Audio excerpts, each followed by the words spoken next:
Siapkan diri karena film ini bikin lo enggak berkedip. Halo Sobat Filmholik, kembali lagi bareng gua, Rensko in the Sky. Kali ini kita bakal ngebahas sebuah film baru berjudul Pengepungan di Bukit Duri tahun 2025.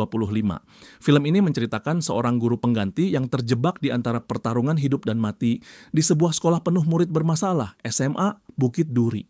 Penasaran bagaimana cerita selanjutnya? Langsung saja pasang telinga kalian dengan baik dan benar. Cerita diawali dengan latar sekolah di siang hari dengan diwarnai aktivitas-aktivitas murid seperti ada yang bermain basket, membaca buku, bercerita dengan sahabat, bahkan sampai ada yang duduk sendiri sambil menggambar. Lalu tiba-tiba datang seorang murid laki-laki berkacamata memberikan pujian atas gambar yang dibuat oleh murid laki-laki dingin tersebut, yaitu Edwin. Ternyata di pujian yang dilontarkan itu ada maksud murid laki-laki berkacamata ini, yaitu Panca, dan ingin meminta bantuan untuk memberikan surat cinta ke si Sylvie, kakaknya Edwin. Namun tidak disangka-sangka Sylvie, yaitu kakaknya Edwin ini, datang. Saat murid berkacamata ini ingin mengungkapkan cintanya, ternyata dunia tidak berkehendak kepada dia. Karena bel sekolah pun berbunyi, mereka harus segera memasuki ruang kelas.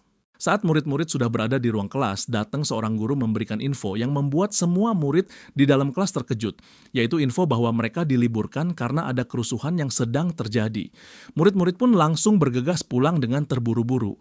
Lagi dan lagi si Panca pun masih mencoba mendekati Sylvie dengan mengajak pulang bareng dengan mobilnya, namun Sylvie menolak dan akhirnya Panca itu memutuskan untuk turun dari mobil, ikut pulang bareng dengan modus untuk menemani Sylvie dan adiknya. Mereka bertiga akhirnya pulang bareng dengan kendaraan umum. Di awal perjalanan mereka pulang, mereka aman, tidak ada gangguan apapun. Edwin, adik Sylvie, mencoba untuk menghubungi orang tuanya, namun tidak bisa. Lalu tidak lama, di pertengahan jalan bus umum yang mereka naiki dihadang oleh massa aksi kerusuhan. Mereka melihat banyak massa aksi yang melakukan penjarahan ke toko-toko dan juga melakukan perusakan yang kebanyakan dimiliki oleh orang dari golongan ras Cina.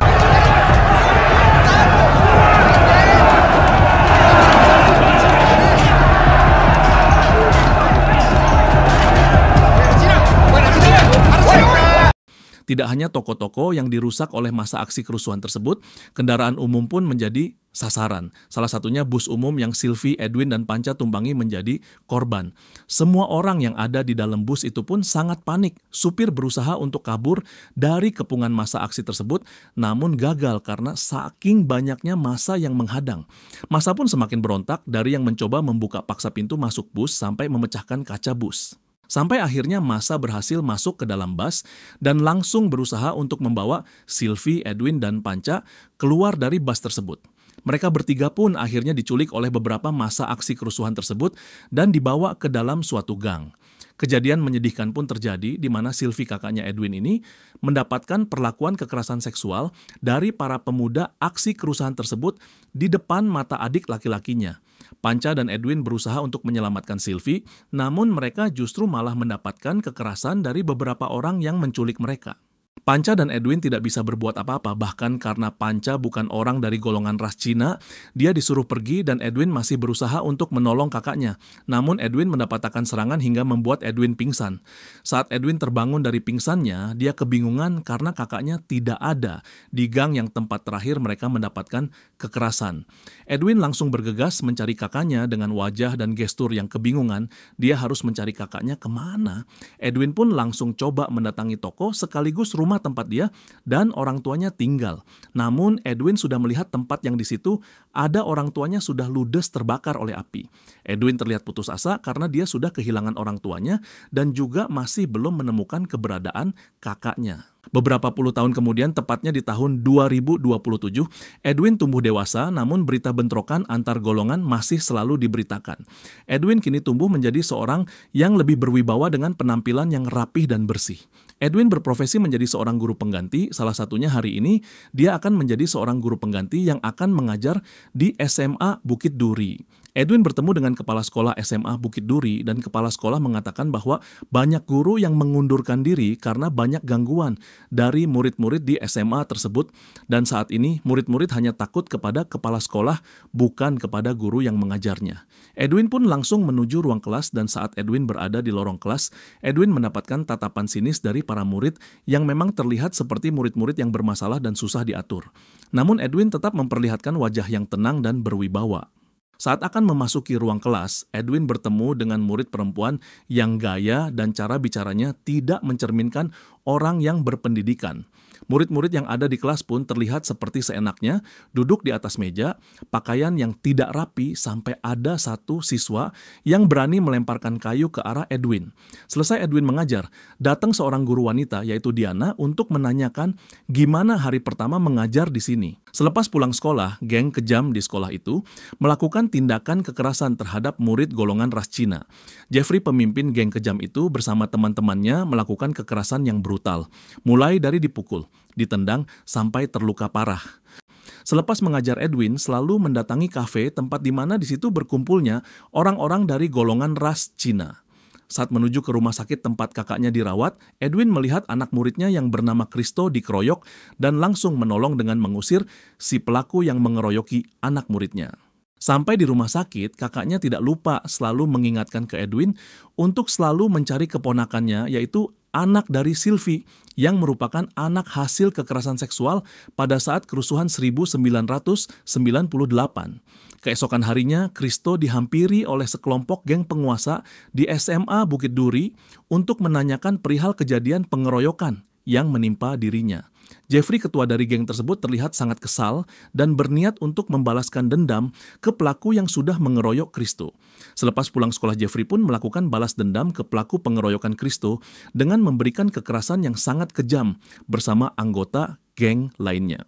Keesokan harinya setelah mengajar, Edwin dan Diana datang ke kafe tempat biasa Edwin kunjungi.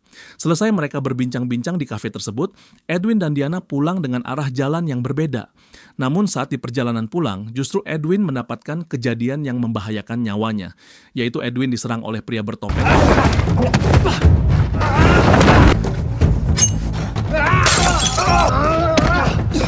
yang ternyata itu Jeffrey, anak muridnya di SMA Bukit Duri. Karena Jeffrey dari awal sudah tidak suka dengan Edwin. Edwin pun berhasil memenangkan pertarungan tersebut dengan menusukkan pisau ke paha Jeffrey. Keesokan harinya, Jeffrey dan Edwin dipanggil oleh kepala sekolah karena ternyata kepala sekolah tahu kejadian semalam yang menimpa Edwin. Kepala sekolah pun akhirnya tahu bahwa yang menyerang Edwin itu Jeffrey. Dan Jeffrey tidak menyangka bahwa dia mendapatkan hukuman, yaitu dikeluarkan dari SMA Bukit Duri. Hari libur pun tiba, namun Edwin justru datang ke sekolah untuk mendekor kelas untuk mempersiapkan hari kemerdekaan yang akan tiba dengan dibantu oleh Kristo, Rangga, dan Diana. Mereka pun bersama-sama mendekor ruang kelas, namun tiba-tiba berita kerusuhan muncul di TV menyebabkan 2 orang satpam yang sedang berjaga di dalam sekolah memutuskan untuk pulang mengamankan anak dan istri di rumah. Edwin, Kristo, Rangga, dan Diana tetap melanjutkan kegiatan mendekor ruang kelas bersama-sama tanpa tahu ada kerusuhan yang sedang terjadi di luar sana. Hal yang mengejutkan pun terjadi, ternyata Jeffrey dan teman-temannya mengetahui bahwa Edwin ada di sekolah. Mereka pun berniat untuk membunuh Edwin dengan membawa benda-benda tajam yang sudah dipersiapkan. Rangga yang pada saat itu sedang mencari gunting di pos satpam, kaget mendengar suara gengnya Jeffrey. Dan benar saja Jeffrey dan kawan-kawan sedang jalan menuju gerbang sekolah dengan membawa benda-benda tajam. Sontak Rangga yang melihat langsung berlari dengan cepat menuju ruang kelas. Jeffrey dan kawan-kawan pun memasuki gedung sekolah, namun jahatnya salah satu anggota geng tersebut menggembok akses pintu utama keluar sekolah. Edwin, Kristo, Rangga, dan Diana langsung melarikan diri untuk mencari pintu emergency agar bisa keluar dari sekolah itu. Namun sayang pintu emergency terkunci dan mereka masih terus berusaha untuk mencoba melarikan diri dengan mencari kunci untuk pintu emergency. Situasi pun menjadi tegang pada saat mereka ketahuan oleh para kelompok geng kejam tersebut dan menyebabkan mereka saling kejar-kejaran, dan pada akhirnya Edwin dan kawan-kawan berhasil mengamankan diri dengan masuk ke ruangan kosong dan mengunci pintu ruangan tersebut. Situasi pun mulai tenang, tapi Edwin dan kawan-kawan harus tetap mencari jalan keluar dari sekolah itu. Kejadian tak disangka-sangka terjadi pada saat bapaknya Rangga mendatangi sekolah. Bapaknya Rangga masuk ke dalam sekolah dengan disambut langsung oleh geng kejam itu. Bapaknya Rangga masih berprasangka baik bahwa murid-murid yang ia temui itu anak-anak baik. Namun prasangka baik itu hilang ketika ia melihat banyak benda-benda tajam yang tergeletak di dekat geng tersebut. Pada saat ia melihat benda-benda tajam tersebut, Jeffrey, ketua geng kejam itu, langsung memukul bapaknya Rangga sampai terjatuh. Dari kejadian itulah bapaknya Rangga dijadikan alat pertukaran dengan Edwin. Karena dari awal orang yang diincar oleh geng kejam, terutama Jeffrey, adalah Edwin. Bahkan kejamnya, geng tersebut sampai menyiksa bapaknya Rangga agar Edwin mau keluar dari ruangan tersebut. Pada sampai akhirnya Edwin melakukan rencana licik bahwa dia akan keluar asalkan bapaknya Rangga dibebaskan, dan geng kejam itu harus mundur jauh dari bapaknya Rangga.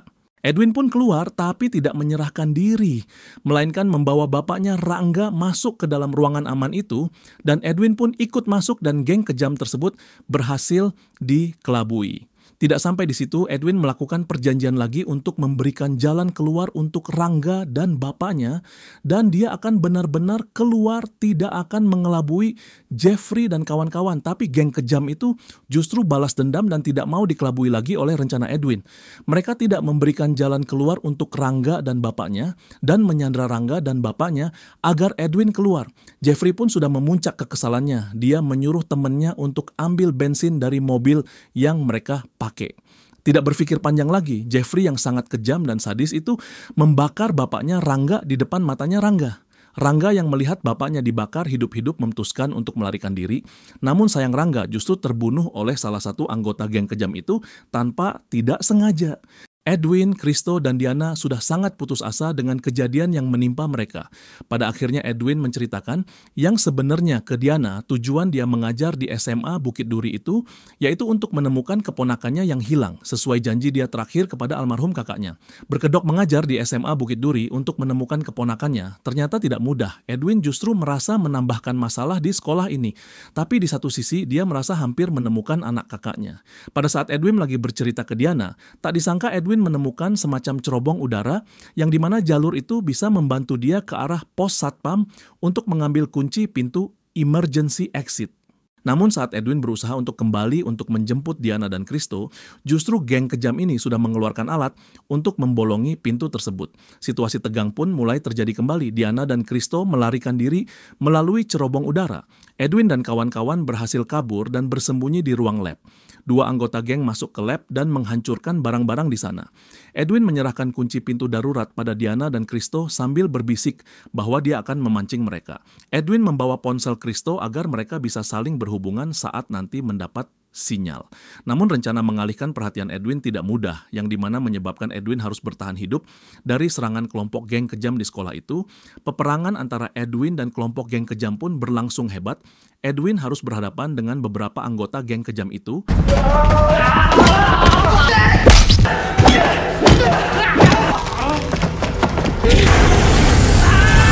Saat itu, Diana menyampaikan tujuan Edwin tentang keponakannya pada Christo. Namun Christo menolak, mengatakan ayahnya orang Malaysia dan ibunya bekerja di luar negeri.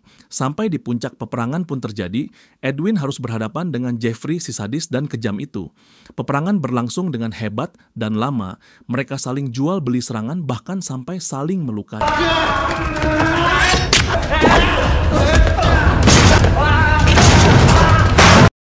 Saat Edwin dan Jeffrey berkelahi, Christo dan Diana berhasil melarikan diri. Sampai pada akhirnya peperangan berakhir setelah Jeffrey tertusuk besi secara tidak sengaja saat bertarung dengan Edwin. Di tengah kekacauan itu, para penjara dari kerusuhan di luar mulai masuk ke sekolah. Saat itulah Edwin melihat sebuah video di ponsel Christo. Video itu adalah rekaman pembunuhan yang dilakukan Jeffrey sebelumnya. Dalam video itu, sang korban mengejek Jeffrey dengan menyebutnya anak keturunan Cina di mana ibunya diperkosa oleh warga pribumi. Seketika Edwin menyadari kebenaran yang paling mengerikan dan tragis bahwa Jeffrey adalah keponakannya, putra dari Sylvie, anak yang selama ini ia cari. Ia telah tumbuh menjadi perwujudan dari kebencian dan trauma yang sama, yang telah menghancurkan keluarga mereka. Edwin yang dikenali sebagai orang Tionghoa oleh para penjara terpaksa melarikan diri. Ia berhasil keluar dari gerbang sekolah dan secara kebetulan diselamatkan oleh seorang pengendara mobil yang baik hati. Pengendara itu adalah Panca, teman masa kecilnya. Edwin melihat bekas luka goresan di tangan Panca, sebuah pengingat abadi dari tragedi di masa lalu. Namun, Edwin memilih untuk tetap diam dan tidak mengungkapkan identitasnya. Kesimpulan dari film ini, pentingnya pendidikan karakter, toleransi, dan penyelesaian masalah sosial yang berakar pada sejarah. Sekolah bukan hanya tempat belajar, tetapi juga tempat membentuk karakter, termasuk etika dan moral. Oke Sobat Filmholik, mungkin cukup sekian. Terima kasih yang sudah menonton. Jangan lupa like, komen, dan subscribe. Gua Renska in the Sky pamit, undur diri. Sampai jumpa di video selanjutnya.